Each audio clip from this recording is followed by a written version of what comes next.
अस्सलाम वालेकुम, बिस्मिल्लाहिर्रहमानिर्रहीम। नाजरीन, आप देख रहे हैं तारक इस्माइल सागर ऑफिशियल यूट्यूब चैनल। मैं हूं प्रोफेसर हाफिज़ खुर्रम इकबाल, यूनिवर्सिटी ऑफ सियालकोट से, और गिफ्ट यूनिवर्सिटी के पॉलिटिकल साइंस डिपार्टमेंट से आपकी खिदमत में हाज़िर हूं। सबसे पहले आपका शुक्रिया अदा करते हैं कि आपने अपना कीमती वक्त इस चैनल को दिया।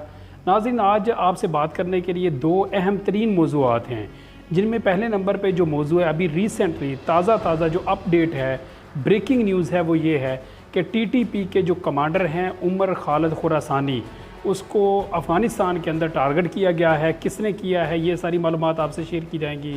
उमर खालिद खुरासानी कौन है, उसके बारे में आपको बताया जाएगा। और दूसरे नंबर पे जो इसराइल ने फ़लस्तीन के ऊपर बमबारी की है और मज़ीद जारी भी है, इसके ऊपर बात की जाएगी। और तीसरे नंबर पे बड़ा अहम मौजू पाकिस्तान के हवाले से जो सोशल मीडिया एक्टिविस्ट हैं कि जिन्होंने आर्मी के ख़िलाफ़ प्रोपेगेंडा किया है, आर्मी के ख़िलाफ़ पोस्ट जारी की हैं, ख़ास तौर पे जो हेलीकॉप्टर हादसा हुआ है उसके ऊपर जिन्होंने फ़ेक ख़बरें चलाई हैं, इन अहम तरीन मौज़ूआत पे आपसे गुफ्तगू की जाएगी। सबसे पहले अगर बात करूँ मैं सोशल मीडिया एक्टिविस्ट की, तो इसमें अभी बाकायदा हुकूमत ने FIA को दरख्वास्त की है और उसके ऊपर एक कमेटी भी तश्कील दी है कि जिस कमेटी ने पता लगवाना है कि इसके पीछे कौन है। तो इसमें तो कोई ढुकी छिपी बात नहीं है, सबके सामने है, बल्कि हमारे इर्द गिर्द देखिए बात वो है जो हक और सच्चाई की है। हमारे इर्द गिर्द बहुत सारे ऐसे लोग हैं जो कि पॉलिटिकल पार्टी से जिनका ताल्लुक़ है, और आजकल पाकिस्तान तहरीक इंसाफ के जो कारकुनान हैं वो सोशल मीडिया के ऊपर बड़े एक्टिव हैं, चूँकि उनमें ज़्यादातर जनरेशन जो है वो यूथ है, और वो फिर आर्मी के ख़िलाफ़ अपनी जमात की सपोर्ट की वजह से, अपनी जमात से मोहब्बत की वजह से, इमरान खान साहब से मोहब्बत की वजह से वो आर्मी के ख़िलाफ़ इस वक्त पोस्ट कर रहे हैं। मसला हमारे इर्द गिर्द, इसमें मैं इसलिए कह रहा हूँ चूँकि हमारे इर्द गिर्द अभी डस्का के अंदर देख लें या देहात की सतह पे देख लें, तो बड़े मेच्योर लेवल के बंदे जो बड़े अवेयरनेस वाले हैं, बाशऊर हैं, माशाल्लाह बारेशमी हैं, वो भी लोग जो हैं वो आर्मी के अगेंस्ट पोस्टें कर रहे हैं, और इसमें सरासर वो अपनी जमात जो है उनकी पाकिस्तान तहरीक इंसाफ उसको सपोर्ट करते हैं और उसके साथ मोहब्बत का इजहार इस अंदाज से करते हैं।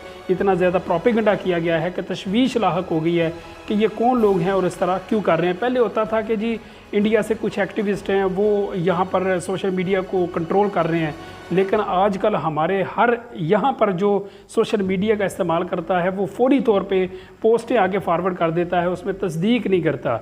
मसलन अगर हम यूनिवर्सिटीज़ में जाते हैं तो यूनिवर्सिटी के अंदर 99% जो स्टूडेंट्स हैं वो इस बात को लेके, तो उनका जो नैरेटिव है वो ये है कि आर्मी जो है वो बिक गई है और आर्मी पाकिस्तान के अगेंस्ट है, पाकिस्तान तहरीक इंसाफ के साथ ज़्यादती हुई है, इमरान खान के साथ ज़्यादती हुई है, इन्होंने जानबूझकर इम्पोर्टेड हुकूमत को हमारे ऊपर मुसल्लत किया है।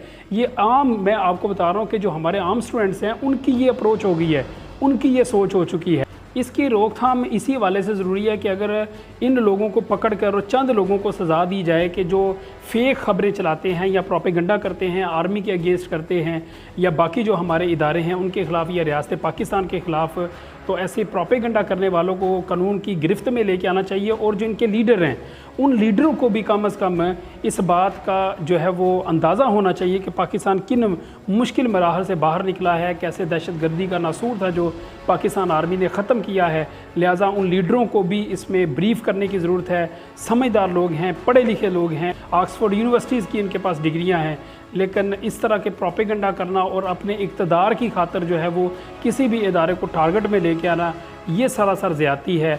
तो ये पहले नंबर पे आपके सामने ये डिस्कस किया। दूसरे नंबर पे जो अहम बात है वो फ़लस्तीन के ऊपर जो इसराइली बमबारी है। बदमाश रियासत जो है वो मुसलसल तीसरा रोज़ है कि बमबारी कर रही है, उसमें 300 से ज़ायद अफराद ज़ख्मी हो चुके हैं, 50 से ज़ायद अफराद शहीद हो चुके हैं, जिनमें 12 बच्चे हैं। 12 बच्चे हैं कि जो शहीद हुए हैं। तो मेरा ख़्याल ये है कि इसमें अगर पाकिस्तान को देखा जाए तो पाकिस्तान में तो इस वक्त इक़्तिदार की रसाकशी है।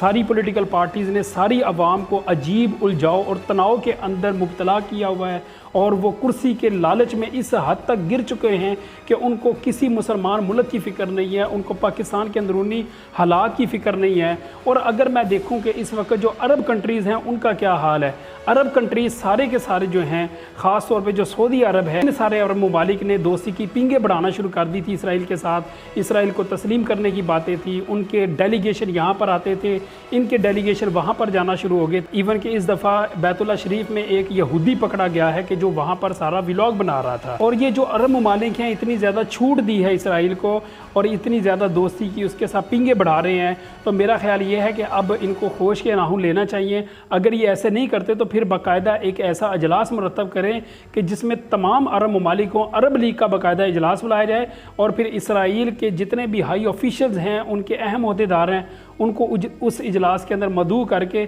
बाकायदा जितने भी अरब ममालिक के बड़े बड़े एवार्ड हैं, एजाज़ात हैं, वो तमगाजात जो हैं वो उनके गलों में डाला जाए और उनको अप्रिशिएट किया जाए।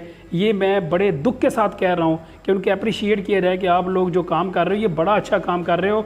हम अरब ममालिक तुम्हारे साथ पहले अंदर खाते थे, अब हम ओपनली तुम्हारे साथ हैं। वो निहिते मुसलमान हैं, उनका हमारे साथ किसी किस्म का कोई ताल्लुक़ नहीं है। आपके साथ हमारी दोस्तियाँ हैं, आपके साथ हमारी यारियाँ हैं। आइंदा आपके साथ हमारी फ़ॉरेन जो पॉलिसीज़ हैं वो बननी है। आइंदा हमारी इंपोर्ट एक्सपोर्ट आपके साथ होनी है। हमारा सारा तेल आप लेके जा रहे हैं, कर्ज़े हमें आप दे रहे हैं, आप ही हमारे दिफा के ज़िम्मेदार हैं, आप ही सब कुछ है हमारे लिए, माई बाप भी आप हैं। लिहाजा हम आपके साथ दोस्ती की पिंगे बढ़ाते हुए मज़ीद आपको जितने हमारे अवार्ड हैं, जितने एजाज़ात हैं, जितने हमारे तमगाजात हैं वो आपको हम देते हैं। ये आप लोग इसमें डिज़र्व करते हो क्योंकि आप मुसलमानों के ऊपर जुल्म कर रहे हो। तो इस तरह फिर यही है कि ये मुनाफिकाना पॉलिसी को छोड़ के तो वाज़ेह तौर पे अलाल ऐलान वो सामने आ जाए। इसी तरह अगर देखा जाए तो इंडिया भी जो है वो भी किसी से कम नहीं है।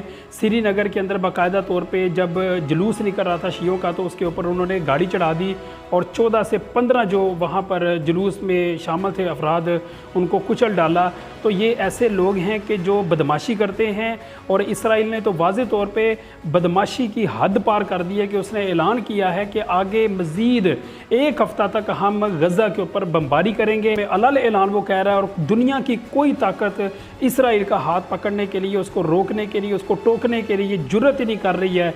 अरब ममालिक वैसे ही उनके साथ मिले हुए हैं। अरब ममालिक के अंदर जब कोई इशू होता है तो फ़ौरन उनको मुस्लिम उम्मा याद आ जाती है और उम्मत कार्ड जो है वो खेलने लग जाते हैं। लेकिन जब किसी और मुल्क के ऊपर इस तरह से मामला हो तो वो अपनी अय्याशियों में पड़े रहते हैं। उनको इस बात की कोई फ़िक्र नहीं है, कोई उनको खातर नहीं है कि क्या फ़लस्तीन के अंदर हो रहा है, किस तरह इसराइल जो है वो दंदनाता फिरता है वहाँ पर। तीसरा जो अहम तरीन मौजू है वो TTP की हलाकत है जो अफ़गानिस्तान के अंदर रात को हुई है। उमर खालिद खुरासानी हलाक हुआ है।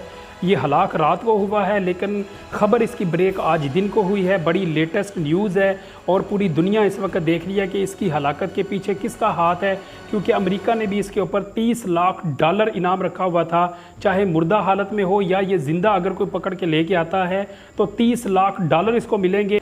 TTP का कमांडर ये अकेला हलाक नहीं हुआ बल्कि इसके साथ बड़े अहम तरीन 3 और इसके साथी थे। इसका नाम, ओरिजिनल नाम जो असल नाम था वो अब्दुल वली महमद था। इसके साथ इसका दामाद था जिसका नाम अली हसन महमद था और इसके अलावा 2 बड़े अहम तरीन कमांडर TTP के, एक इनमें से मुफ्ती हसन खुरासानी और दूसरे नंबर पे हाफिज़ दौलत खान। ये 4 ऐसे लोग थे कि जो सुबह पिक्तिया के अंदर जा रहे थे और रात के वक्त बारूदी सुरूंग के साथ इनकी गाड़ी जो है वो टकराई है और वो ब्लास्ट हुई है, जिसके अंदर ये चारों के चारों जो हैं वो हलाक हो चुके हैं। पाकिस्तान के लिए बड़ा सख्त इसका मौक़िफ़ था पाकिस्तानी इदारों के हवाले से और पाकिस्तान की रियासत के हवाले से। ये पहले कभी 1996 के अंदर हरकतुल मुजाहिदीन के साथ हुआ करता था, ये भी BBC ने ख़बर दी है, मैं इसलिए आपके साथ शेयर कर रहा हूँ। तो ये हरकतुल मुजाहिदीन के साथ था लेकिन बाद में ये इन हरकतुल मुजाहिदीन को छोड़कर ये फिर TTP ग्रुप के साथ शामिल हो गया और इसने पाकिस्तान के ख़िलाफ़ पे दर पे अटैक किए। इसके बहुत सारी ऐसी कार्रवाइयाँ, अमेरिका का भी ये ख़िलाफ़ था और अमेरिका ने भी इसके ऊपर काफ़ी ज़्यादा अटैक किए हैं और हर हमले के अंदर ये बचता रहा है। अब TTP के पीछे जो स्पॉन्सर है वो था ही अमेरिका और इसी ने इनको खड़ा किया था। ये तो कोई बात नहीं है कि अमेरिका इसके ख़िलाफ़ था और अब तक ये ज़िंदा था। बहरहाल ये एक अलग से बहस है। तो ये एक ऐसा बंदा कि जो इंतहाई मतलूब फहरिस्त में था और जिसने APS का अटैक भी किया था, मुल्ला फजलुल्लाह, बैतुल्ला मसूद, हकीमुल्लाह मसूद, ये ऐसे लोग थे कि जिन्होंने पाकिस्तान के ख़िलाफ़ बहुत सारी कार्रवाइयाँ की हैं। तो उनमें ये भी एक शामिल था उमर खालिद खुरासानी। ये अपने अंजाम को पहुँचा है। अब पता नहीं कि किस जमात ने या किस गिरोह ने या किस मुल्क ने इसकी ज़िम्मेदारी कबूल की। अभी तक तो किसी का बयान जो है वो नहीं आया। देखते हैं ये कल तक खबर आ जाएगी कि किस जमात ने ये काम किया है या कि ये एक इंसिडेंटली था कि वो जा रहा था और रास्ते के अंदर वो माइन फिट थी और इसकी गाड़ी के साथ टकराई है, तो इसकी गाड़ी ब्लास्ट हो गई है कि हादसाती तौर पर इसकी ये मौत हो गई है कि बाकायदा तौर पे इसको टारगेट किया गया है, ये तो बाद में भी पता चलेगा। अब मज़ीद अगर इस हवाले से भी कोई अपडेट हुई तो हम आपके साथ ज़रूर शेयर करेंगे। आपका बहुत शुक्रिया कि आपने अपना कीमती वक्त इस चैनल को दिया है। अस्सलाम वालेकुम।